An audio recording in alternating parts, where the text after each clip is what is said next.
Voilà, donc ce soir, cours numéro 5, et alors là on rentre dans une série de cours, mes amis, qui sont pour moi, je dirais, les fondements de ma vie chrétienne, les fondements de mon ministère, et puis je pense les fondements de l'évangile.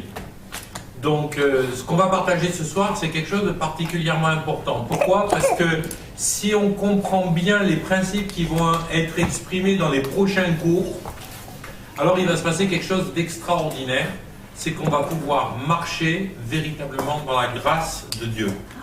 Et la plupart des gens, aujourd'hui, se privent de la grâce, même quand ils sont convertis depuis des années.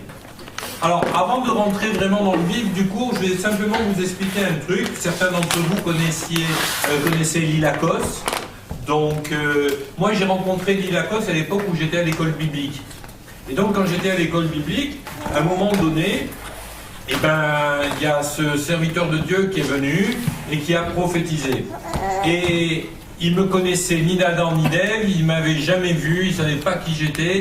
Mais ce qui s'est passé, c'est que dès qu'il a commencé à prophétiser sur moi, d'abord j'ai senti que Dieu était véritablement en train de parler. Et la deuxième chose, il a prophétisé que j'allais avoir un ministère dans lequel j'allais annoncer, enseigner, expliquer, communiquer deux choses. La foi et la grâce. Et depuis des années, le cœur de mon ministère tourne sur ces deux thèmes principaux. Si les gens demandent qu'est-ce que je fais au niveau du ministère, je prêche sur la foi et la grâce. Et j'ai écrit un bouquin que je vous encourage tous à lire si vous ne l'avez pas lu.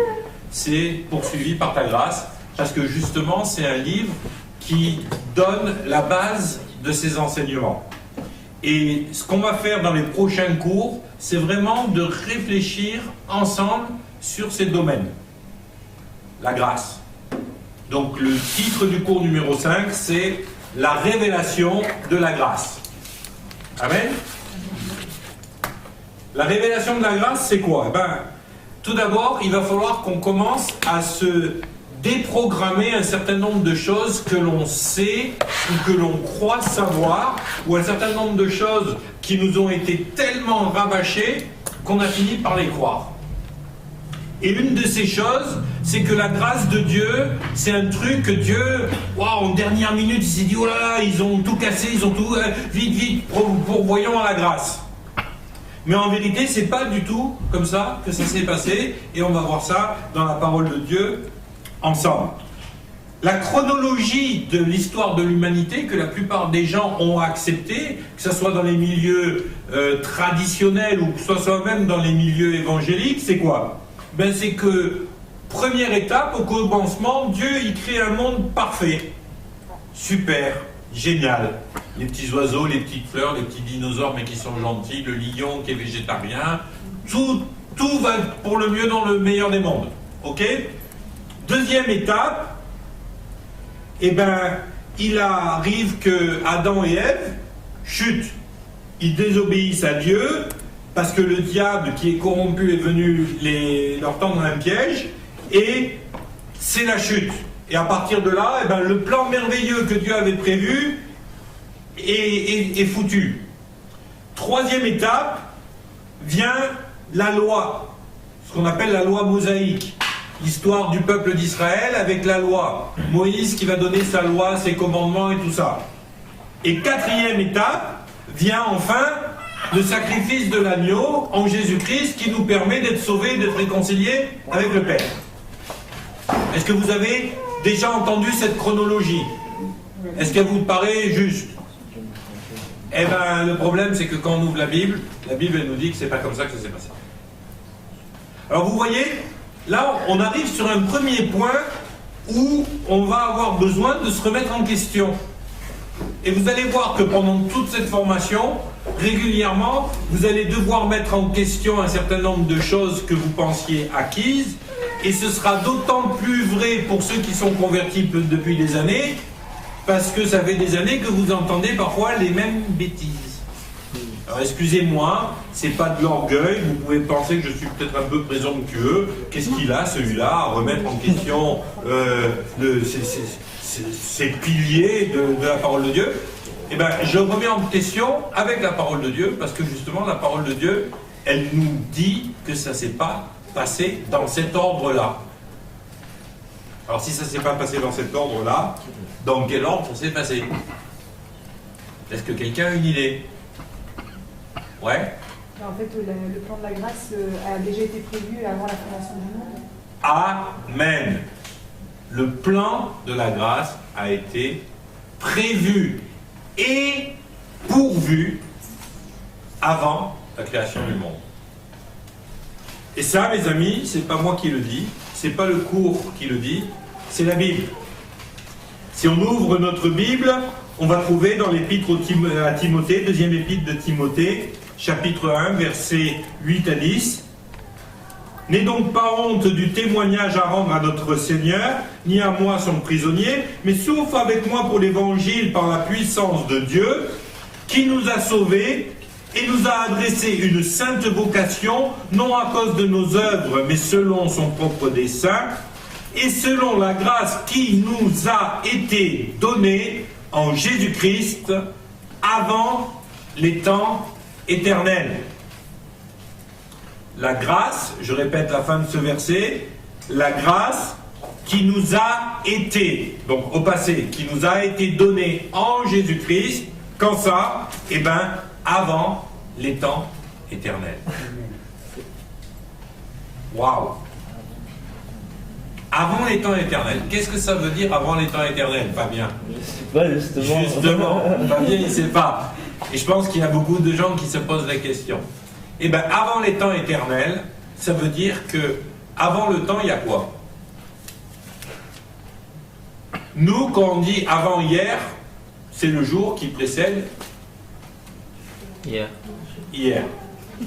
Si on dit la semaine dernière, c'est la semaine qui précédait la semaine dans laquelle on est. Si on dit il y a 3 ans, on a une notion du temps qui est linéaire. Et donc, on n'a pas de compréhension de l'éternité à cause de notre notion du temps qui est linéaire. Mais le fait est, c'est qu'en Christ, il n'y a pas de notion de temps linéaire ou pas linéaire. En Jésus-Christ, il y a l'éternité. Et l'éternité, ce n'est pas des temps sans fin qui se suivent les uns après les autres, mais c'est l'absence même de la notion du temps. Donc, ça peut paraître un sujet de philo du bac, ça, mais ce n'est pas un sujet de philo du bac, et vous allez voir que c'est particulièrement important de comprendre, et on va le voir à travers tous les cours, de comprendre ce fait. L'éternité, c'est l'absence même de la notion du temps. L'éternité, ça ne dure pas, parce que l'éternité, c'est. Et je vous fais une petite parenthèse pour expliquer ça. Comment Dieu s'est présenté à Moïse? Il a dit, je suis au présent, c'est-à-dire je suis maintenant et en permanence. Pour moi, il n'y a pas de passé et il n'y a pas de futur, il y a ce que je suis dans l'éternité. Mon identité est dans l'éternité. Pardon. Mon identité est dans l'éternité. Et ce que vous devez comprendre, c'est que c'est pas juste une rhétorique comme ça que l'on prend, et puis allez, on va se triturer les méninges avec ça. C'est pas ça le but de comprendre ça. Parce que vous allez voir que de cette notion d'éternité dépend des tas de choses, aussi bien au niveau du prophétique que au niveau du salut. Quand est-ce que Jésus a été pourvu pour le salut de nos péchés? La Bible nous le dit, on l'a vu à travers ce verset, dans l'éternité. Autrement dit, le salut de Jésus-Christ, il est valable. Non, c'est moi, t'inquiète pas.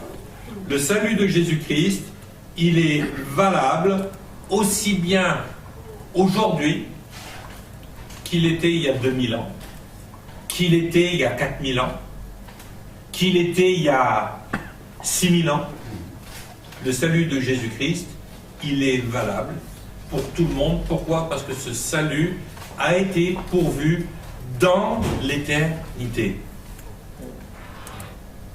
Alors ça va répondre à une première question que beaucoup de chrétiens se passent, mais qu'est-ce qui va devenir des gens qui sont morts, qui ont vécu avant que Jésus vienne pour les sauver? Eh bien, ils peuvent accéder au salut parce que Dieu est un Dieu juste et parce que le salut pour la grâce a été fourni, pourvu dans l'éternité.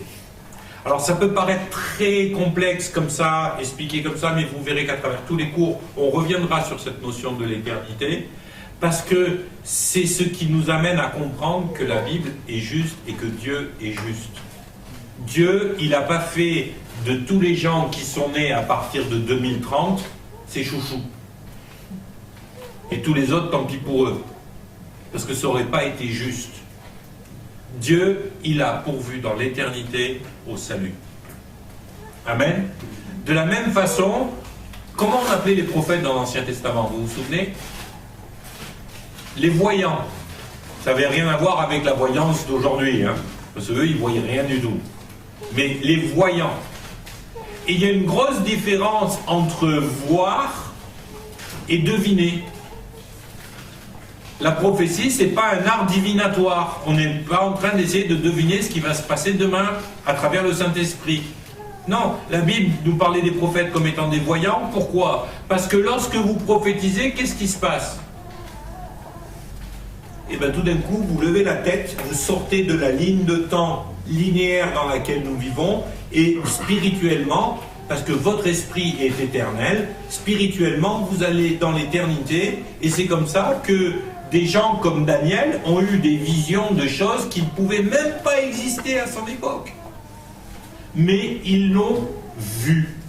Quand David a écrit le psaume 22 et qu'il a donné moult détails par rapport à comment le Messie allait mourir, c'est parce que prophétiquement, il est passé de la notion de temps linéaire dans laquelle il vivait dans son corps de chair à une vision dans l'éternité, et dans l'éternité, eh ben, comme il n'y a plus de notion de temps, David a vu la crucifixion du Messie.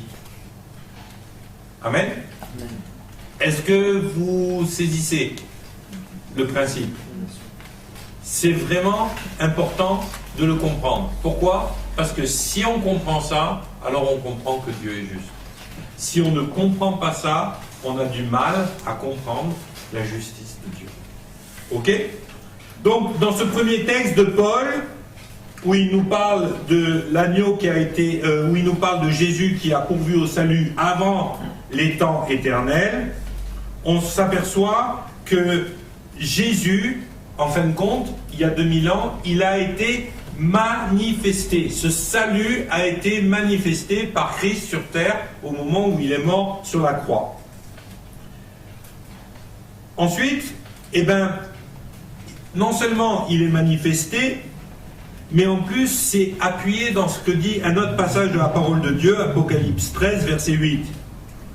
Il est dit: « Et tous les habitants de la terre l'adoreront, ceux dont le nom n'a pas été écrit dans le livre de vie de l'agneau qui a été immolé dès la fondation du monde. » Ceux dont le nom n'a pas été écrit dans le livre de l'agneau qui a été immolé. Quand est-ce que l'agneau a été immolé? Dès la fondation du monde.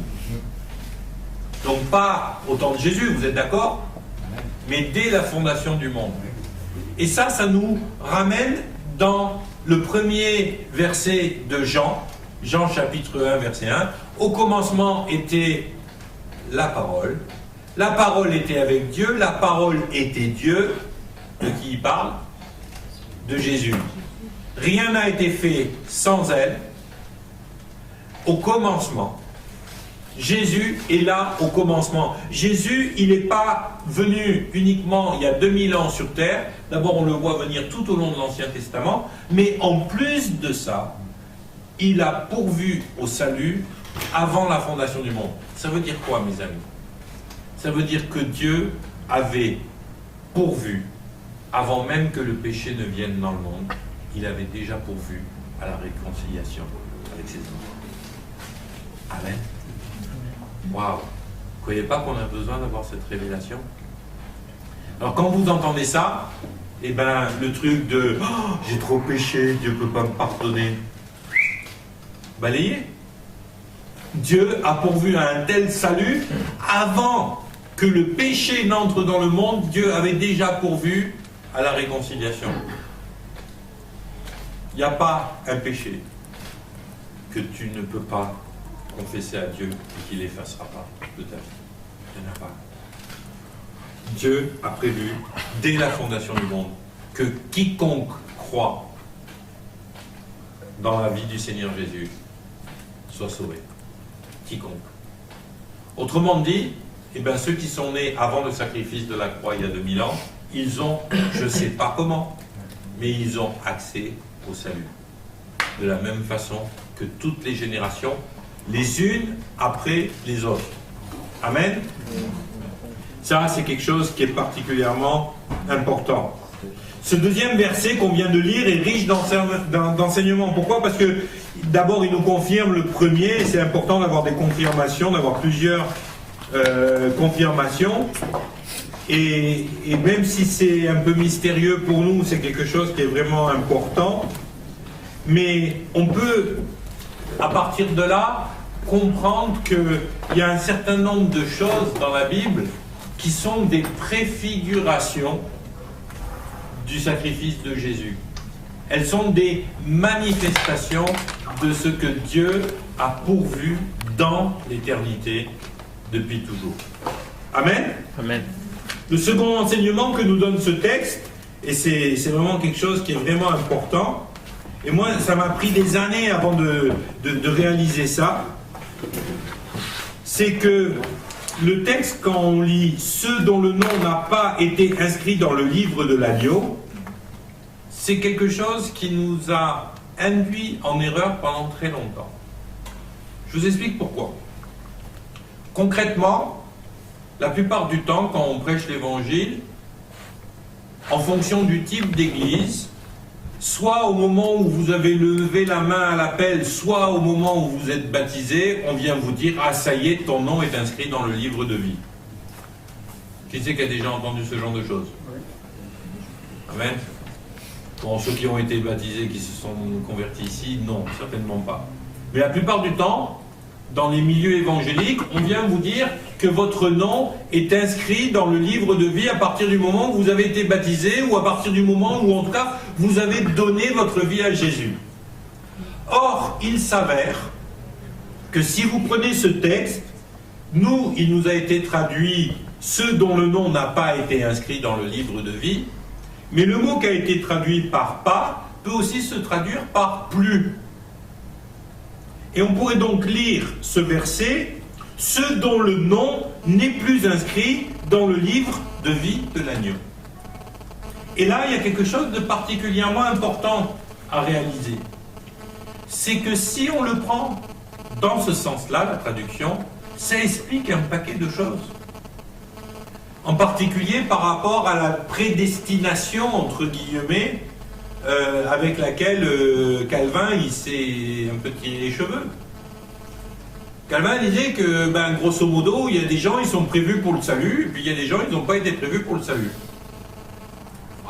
Vous imaginez Dieu qui, de façon arbitraire, à un moment donné, il dit « Oh, bon, ouais, Corinne, ouais, bon, d'accord, Bernadette, ouais, c'est la compta, oh, Irène. » Non, laisse tomber, Irène, j'en veux pas. Je l'invite pas. Vous trouveriez ça juste? Moi, je ne trouverais pas ça juste. J'aimerais pas servir un Dieu qui a, de façon arbitraire, décidé que certains ne seraient pas sauvés. C'est un truc, ça me paraîtrait aberrant. J'aurais du mal à l'accepter. Et je me suis battu avec ça parce que, vous savez, au début, moi quand j'étais à l'école biblique, j'ai lu Calvin, j'ai lu tout ce qu'il racontait, j'ai lu ses commentaires, et puis ça me choquait cette histoire. Je disais comment ça? Et puis évidemment, c'était appuyé sur le fameux verset « Nul ne peut venir à moi si le Père ne l'a envoyé ». Si ce n'est pas le Père qui l'a attiré à moi. Alors, qu'est-ce qui veut dire ce fameux verset? Nul ne peut venir à moi si c'est le Père qui l'a attiré à moi. Ben, Jésus, il explique aux gens, c'est pas avec votre bonne pomme et puis votre bonne volonté que vous êtes arrivés à moi. Vous êtes arrivés à moi parce que le Père vous a attiré à moi. Et qu'est-ce que nous dit la Bible par rapport au désir du Père d'attirer les gens à Jésus? Eh bien, que le désir du Père, c'est que nul ne se perde. Donc, le Père sait que le seul moyen de venir à lui, c'est Jésus-Christ, et puisqu'il veut que nul ne se perde, les gens ont tous été attirés à un moment ou à un autre à Jésus. Amen. Amen. Et Jésus explique aux gens, arrêtez votre frime là, si vous êtes venus avec moi, c'est pas parce que vous étiez des super méga spirituels et puis que vous aviez envie de comprendre les mystiques. Non, vous êtes venus parce que le Père vous a attiré. Autrement dit, n'ayez pas les chevilles qui enflent avec ça. Mais en même temps, ce verset, il ne veut pas du tout dire qu'il y en a certains qui ne seront pas attirés. Dieu n'a prévu personne pour la perdition. C'est pas dans le plan de Dieu que personne ne se perde. Amen. Alors, on pourrait trouver dans ce texte un éclairage nouveau maintenant. Et cet éclairage nouveau, c'est ceux qui ont été invités, c'est-à-dire tous, ont été écrits dans une liste. Et comme il y a beaucoup de gens sur la terre pendant toutes ces générations, la liste c'est devenu un vrai livre. Le livre de vie de l'agneau, c'est le livre d'invitation de tous les gens qui ont été appelés au salut, qui ont été attirés par le Père vers Christ. Ça, c'est le béaba. Et en fin de compte, qu'est-ce qui se passe? Ceux qui refusent de venir à l'invitation, ceux-là, leur nom est rayé de la liste. Vous imaginez, au jour de sa mort, on a insisté jusqu'à la dernière minute, et puis il a dit non, ça ne m'intéresse pas les noces de l'agneau. Moi, je préfère le barbecue à l'enfer. Ok, je te raye. Je te raye. C'est pas de gaieté de cœur, mais je te raye. Hop, de nouveau, petite parenthèse dans la parenthèse. Comme dirait Jacques Charaboutique, c'est les poupées russes, là. Ça vous rappelle pas quelque chose? Une parabole d'un roi qui a invité aux noces les gens. Les gens, ils étaient bien sur sa liste d'invitation. Ah non, moi il faut que j'essaye mes bœufs. Ah non, moi je dois faire... Ah non, je dois faire ci. Écoutez, tant pis, je vous raye. Mais au départ, tous sont appelés au salut. Amen. Alors là, vous voyez, quand je vous parle de la notion de comprendre la justice de Dieu, Dieu est juste. Il ne veut que nul ne se perde et il a pourvu pour tout le monde. Et même pour Bernadette, il peut s'asseoir parce que c'est pas plus cher. Oh, tu peux rester, hein, t'es pas obligé de partir. Assieds-toi, Bernadette. Donc en fin de compte, on comprend que l'on n'inscrit pas notre nom dans le livre de vie le jour de notre conversion, mais que celui-là a toujours été, parce que Dieu a toujours voulu que nous soyons sauvés. Amen. Amen. Et quand on remet les choses dans cet ordre-là, on réalise tout simplement que Dieu est juste. Et moi, j'avais besoin de réaliser que Dieu est juste. Parce que franchement, il y a des trucs que j'étais pas prêt à avaler. Ouais, des trucs dans l'évangile, si vous les cratez pas et que vous les prenez tels quels, mais c'est terrible, quoi. Parce que ça va à l'encontre du caractère de Dieu. Amen. C'est important de remettre ces choses. Dieu a fait grâce dans l'éternité afin que toute personne qui naisse dans cette ligne temporelle de la vie de l'humanité puisse avoir accès au salut. Et ça, je trouve ça merveilleux. Et à partir de là, toutes les querelles de prédestination, est-ce qu'on est prédestiné, est-ce que Dieu il veut qu'il y en ait qui perdent, tout ça, ça saute. Matthieu, chapitre 18, verset 14, de même, ce n'est pas la volonté de votre Père qui est dans les cieux qu'il se perde un seul de ces petits. Ce n'est pas dans la volonté de Dieu qu'un seul être humain ne se perde. De nouveau, c'est pas moi qui le dis. Matthieu, chapitre 18, verset 14.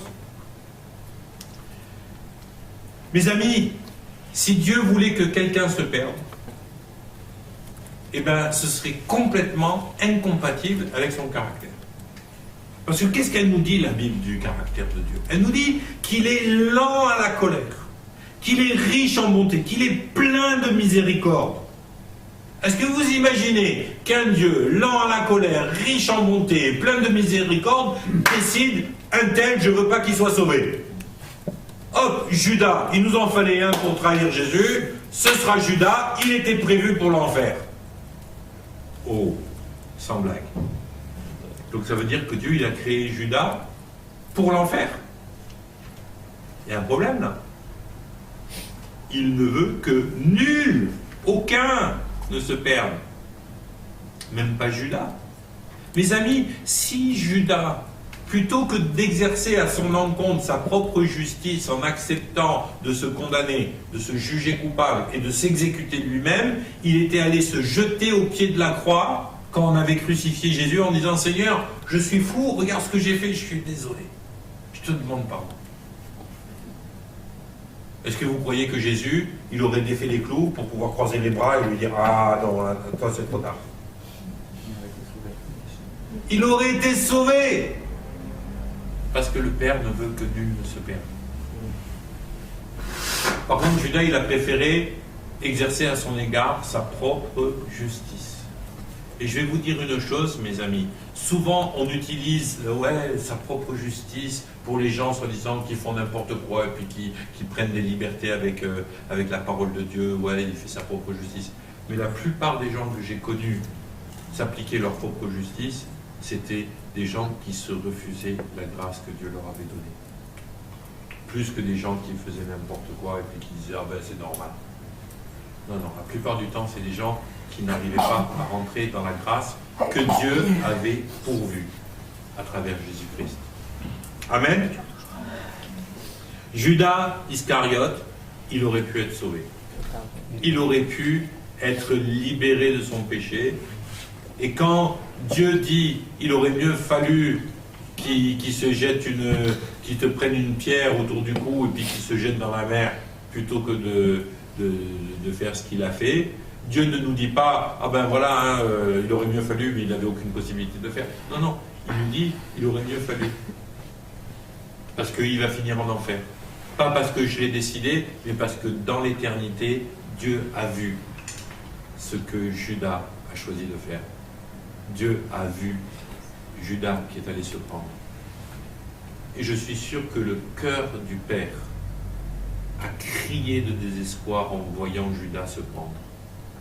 Parce que le cœur du Père, il saignait de voir un de ses petits se faire justice soi-même et sortir du coup de la justice que Dieu avait pourvue pour lui. Et ça, c'est terrible. Et ça, c'est terrible.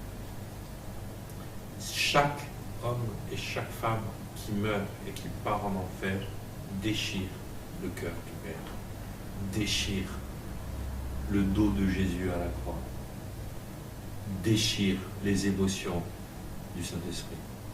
Parce que le Père, le Fils et le Saint-Esprit ne veulent qu'aucun ne se perde. Du coup, ça nous met dans une nouvelle perspective au niveau de l'évangélisation. Seigneur, j'ai pas envie que tu souffres en voyant tes petits se perdre. Et vous savez, parfois, on voit des gens et on est ému de compassion, on a envie de leur partager l'évangile parce qu'on est ému de compassion pour eux. Puis il y a d'autres gens, on n'est pas ému de compassion, on a envie de leur mettre une baffe et on a envie de leur dire allez, cassez-vous, quoi. Et bien, pour les gens pour qui vous n'avez pas de compassion au niveau de partager l'évangile, dites-vous une chose. Quand vous leur partagez l'évangile, s'ils se convertissent, c'est à Dieu que vous faites du bien. C'est au Père que vous soulagez. C'est le Père que vous soulagez dans son cœur, dans ses émotions. C'est Jésus que vous soulagez. Pourquoi? Parce que leur désir, c'est que nul ne se perde et ils souffrent pour chacun qui se perd. Amen. Ça vous parle? Yes. Moi, ça me parle, en tout cas. Je me fais du bien. Après, vous savez... Amen. Il est important que nous comprenions que cette notion de grâce qui a été pourvue dans l'éternité rend la grâce accessible à tous. Il est vraiment important que l'on réalise ces choses-là. Pourquoi? Parce que si on ne les réalise pas, on va passer à côté de l'essentiel. On va passer à côté de l'essentiel. On ne peut pas aborder ce qui est spirituel avec une notion du temps charnel. Or, la notion du temps que l'on a, c'est une notion qui est intellectuelle, donc qui fait partie de notre âme, et donc qui est purement charnelle. Donc, n'essayez pas de comprendre charnellement, soyez dans l'esprit à appréhender l'éternité de façon spirituelle. Amen. Amen.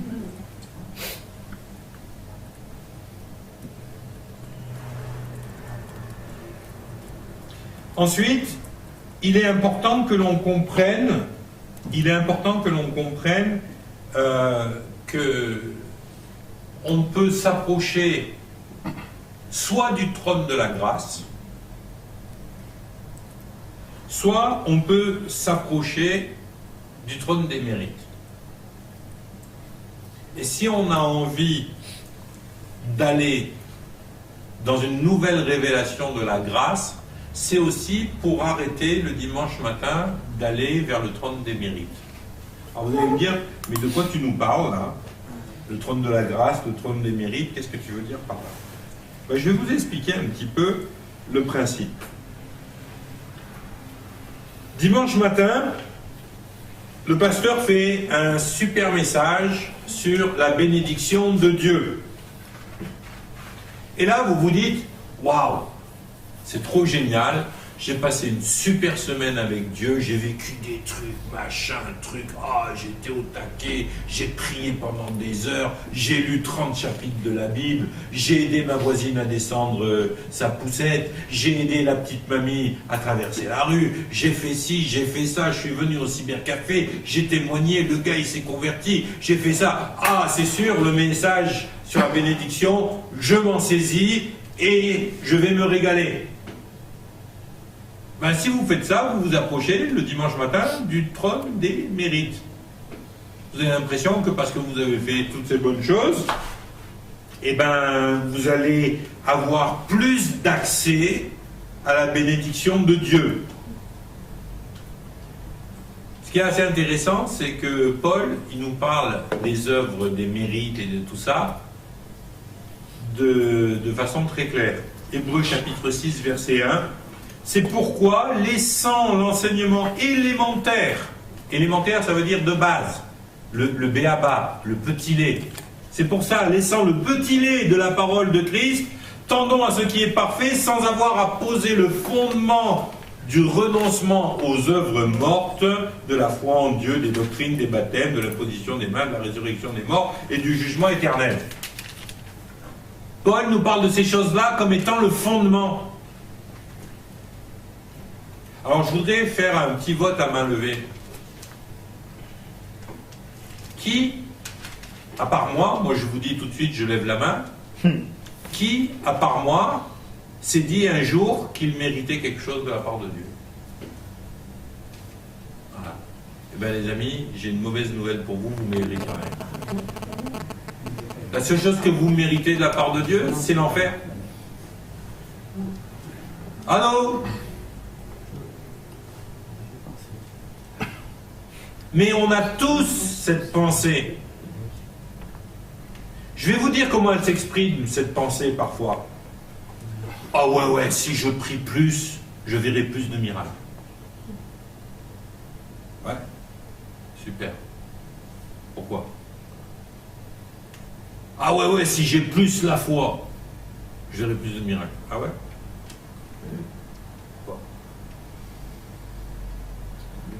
Ouais, si je vais à l'église tous les jours, je vais avoir la bénédiction de Dieu sur ma vie.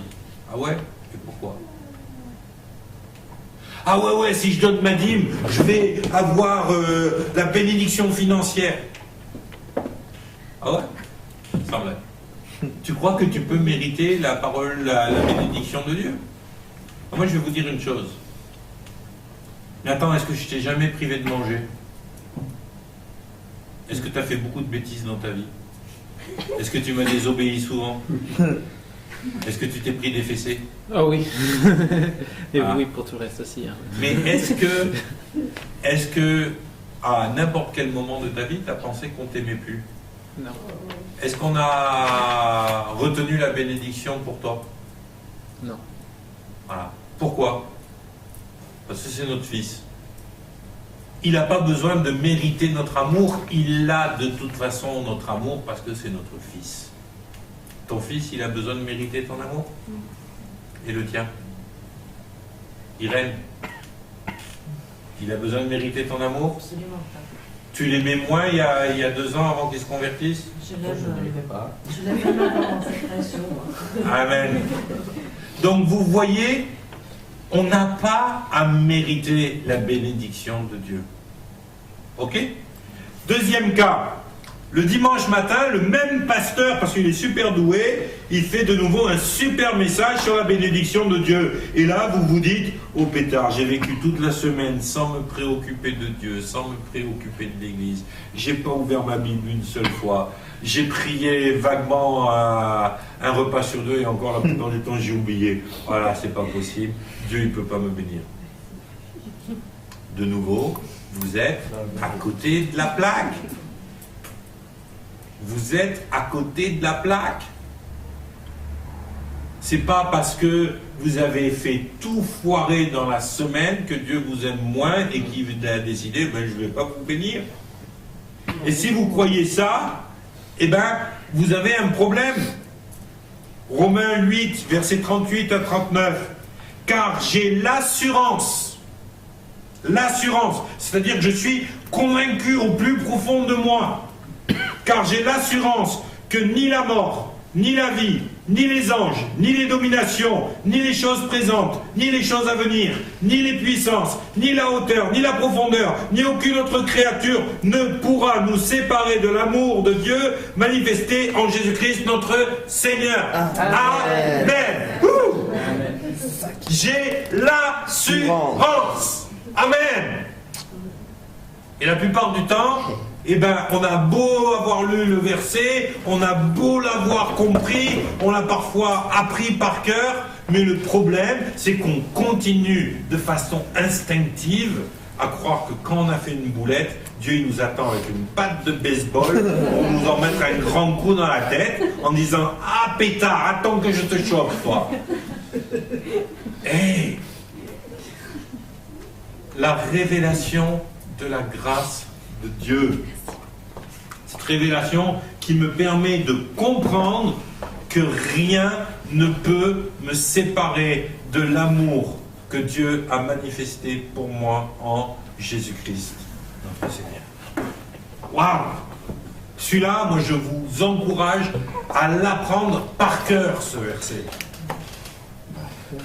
Et je vais vous dire, dans tous les entretiens de relations d'aide que j'ai, c'est le verset que je sors le plus régulièrement. Parce que la plupart des gens que je vois, ils arrivent vers moi persuadés que leur vie elle est foutue parce qu'à un moment donné, ils se sont plantés dans leur vie et qu'ils n'arriveront plus à aller de l'avant. J'ai foiré le plan de Dieu, il n'y a plus de chance.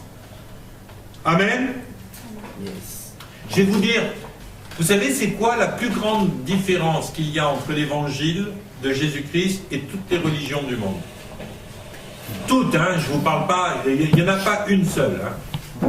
Toutes les religions du monde sont là pour vous expliquer tout ce que vous devez faire pour vous rapprocher de Dieu. Dans certaines religions, vous êtes obligé de vous réincarner 5 ou 6 fois. Parce que autrement, vous n'y arriverez jamais. Il faut au moins 5 ou 6 vies pour y arriver, à s'approcher de Dieu. Et si jamais vous vous loupez dans une vie, bang, vous repartez en bas de l'échelle. Et bien toutes les religions vous expliquent comment vous approcher de Dieu, et la Bible nous dit que c'est Dieu qui a décidé de s'approcher de nous. La Bible, c'est pas une religion comme les autres. Elle dit, alors que tous vous proposent des recettes pour essayer de monter vers Dieu, moi j'ai décidé de venir. Je me suis fait homme. J'ai marché au milieu de vous et j'ai accepté de mourir parce que de toute façon, je savais que quels que soient vos efforts, vous n'y arriveriez pas. Donc j'ai décidé, moi, de venir et de vous offrir ce salut gratuit qui a coûté beaucoup au Père, qui m'a coûté beaucoup à moi, qui a coûté beaucoup au Saint-Esprit, mais je vous l'ai donné gratuitement. Voilà la différence qu'il y a entre l'Évangile et tout ce qui peut être proposé dans le monde comme religion. Vous percutez le truc là? Moi je vais vous dire, parfois les gens ils me disent ouais mais comment tu peux savoir que ta religion elle est meilleure que les autres? Ben, je peux le savoir à cause de ça. Je peux le savoir parce que je sais que ma religion elle n'a rien à voir avec ce que je vais faire pour Dieu, elle a à voir avec ce que Jésus il a fait pour moi. C'est tout. Et il n'y en a pas d'autres comme ça. Et mes amis, c'est terrible, mais il n'y en a pas d'autres. Il n'y a aucune autre religion sur cette planète qui vous dit c'est Dieu qui fait les choses pour vous. C'est Dieu qui offre le salut, qui offre la réconciliation. C'est pas à vous de faire les choses. C'est Dieu qui a fait. Quand Jésus est mort à la croix, il a déclaré une chose extraordinaire. Tout est accompli. Tout est accompli pour que vous puissiez être sauvés. La seule chose qui vous revient, c'est de l'accepter. De croire. Croire que votre péché est effacé. Même si vous vous en sentez encore la culpabilité, et bien Satan, j'en ai marre d'écouter tes mensonges de culpabilité. Je sais que je suis sauvé et lavé de mes péchés. Et je sais que lorsque je me présente devant le Père, il ne me voit pas à travers mon péché, il me voit à travers le sang d'agneau. Amen. On a besoin de comprendre qu'est-ce que la grâce. Parce qu'on n'arrête pas d'en parler, mais la plupart du temps, on ne le comprend pas. Vous savez, je me souviens, pendant des années, moi j'ai cru que si je ne ressentais pas un truc extraordinaire dans un culte, c'est que soit j'avais trop péché, soit, je ne sais pas, j'avais pas la foi, ou peut-être qu'il n'y avait pas l'onction, ou peut-être... Waouh. Excusez-moi, c'est des foutaises. C'est des foutaises. Dieu est là. Dieu est là ce soir. Vous le voyez, vous ne le voyez pas, vous le sentez, vous ne le sentez pas. On s'en fout. Il est là. Il est là, pourquoi? Parce qu'on s'est rassemblés en son nom et parce qu'on est sauvés. Et parce qu'il a dit. Amen.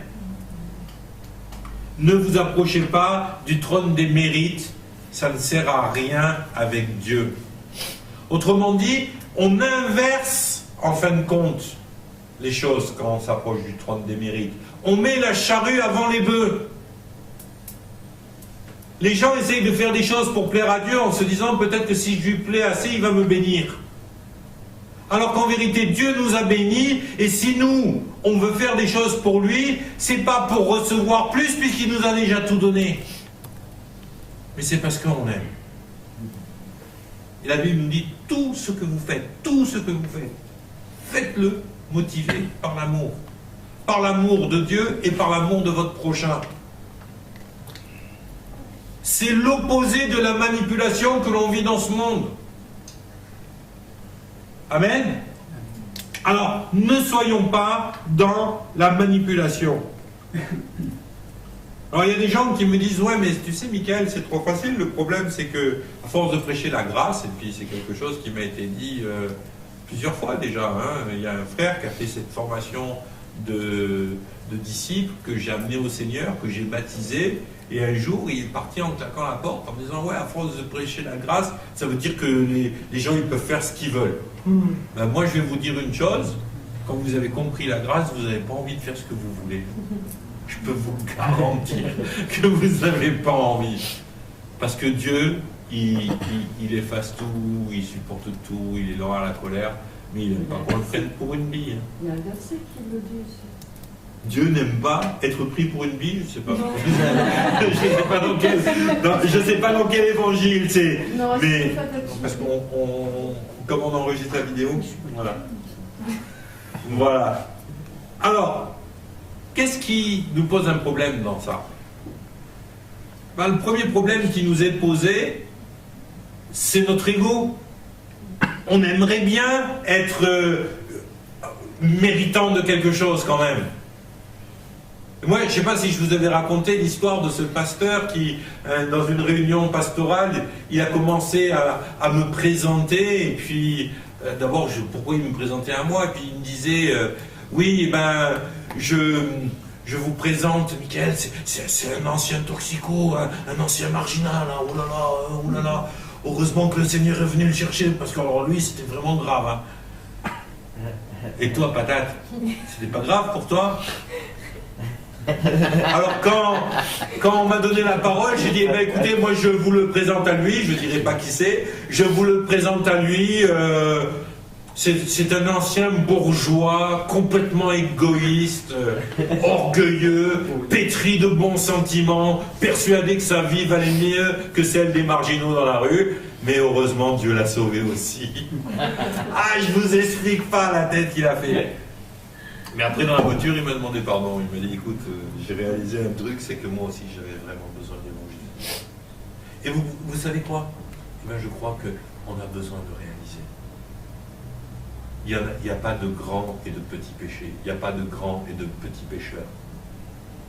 Il y a une humanité qui part en enfer. Et Dieu choisit de façon unilatérale de donner sa vie pour nous sauver. Wow. C'est ça l'évangile.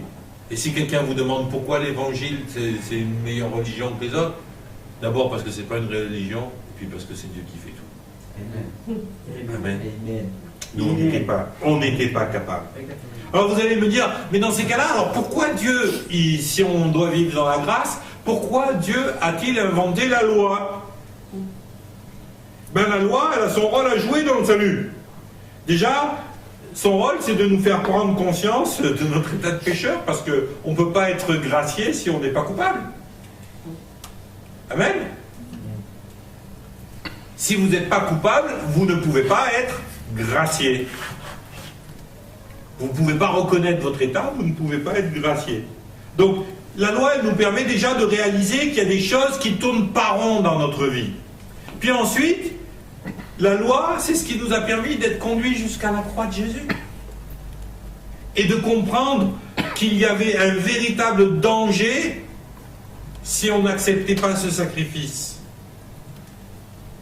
Il y avait une règle, une loi, dans l'Antiquité, qui prévoyait que si une femme était stérile, elle pouvait autoriser sa servante à coucher avec son mari jusqu'à ce que celle-ci soit enceinte. Maintenant, il n'y a plus besoin de loi dans l'Antiquité. Maintenant, on essaye de faire des bébés éprouvettes, tout ça, on a remplacé la loi par ça. Mais voilà, dans l'Antiquité, c'était ça qui était prévu. Il y avait une loi, une règle. C'était pas considéré comme de l'adultère. Si une femme stérile prenait sa servante ou son esclave, la donnait à son mari, et puis ensuite, l'esclave ou la servante allait accoucher en s'asseyant sur les genoux de la femme qui était stérile, et à partir de ce moment-là, l'enfant de la servante devenait l'enfant de la femme stérile. C'était la loi. C'était autorisé, ça plaisait à tout le monde. On s'était dit, tiens, bon moyen, on n'a pas encore les éprouvettes pour faire les bébés éprouvettes, alors hop, allez, on veut faire ça. Ben, le fait est, c'est que Sarai, elle a dit à Abraham, on va utiliser la loi, hein. Et comme ça, tu auras un fils. Et c'est assez intéressant. Imaginez dans l'Antiquité où la polygamie était répandue de façon naturelle, partout. Ben, on a l'exemple de cet homme, Abraham, qui a décidé de n'avoir qu'une seule épouse, et au-delà de ça, eh ben, elle est stérile, tant pis. Mais voilà que Dieu lui dit, je vais te donner une grande descendance. Ouais, ben, voyons comment ça va marcher. Et il n'a pas pris d'autre épouse. Hein. Jusqu'à ce que sa femme lui dise, eh ben tiens, prends Agar. Elle sera enceinte et ce sera mon enfant. Ils ont appliqué la loi. Ils ont été dans leur bon droit. Et qu'est-ce que ça a amené? Ça a amené des tourments. Ça a amené une rivalité entre Ismaël et Israël. Ça a donné Agar qui s'enfuit dans le désert et qui est consolée par Dieu parce que la pauvre, elle a fait qu'obéir à sa maîtresse sur quelque chose qui était légitime. Mais elle a causé du tort à Abraham. Et Abraham, il a souffert, mais il a souffert de voir son fils Ismaël partir. Parce que c'est son fils. Alors vous voyez, la loi, elle est là, mais Dieu, il a quelque chose de plus que la loi, de mieux que la loi. Il a dit, la loi, c'est moi qui vais l'accomplir. De façon à ce qu'ensuite vous puissiez, en toute liberté, vous soumettre au principe de la loi. Et vous verrez qu'on va parler dans ces cours de la différence qu'il y a entre les principes et les lois. De même, nous devons arrêter dans notre vie de chrétien d'enfanter des Ismaël dans la loi et nous devons ensuite accepter, si nous l'avons fait, si nous les avons enfantés, de les laisser partir malgré la tristesse, malgré la souffrance. Parce que Dieu a quelque chose de mieux pour nous. Il a sa promesse éternelle.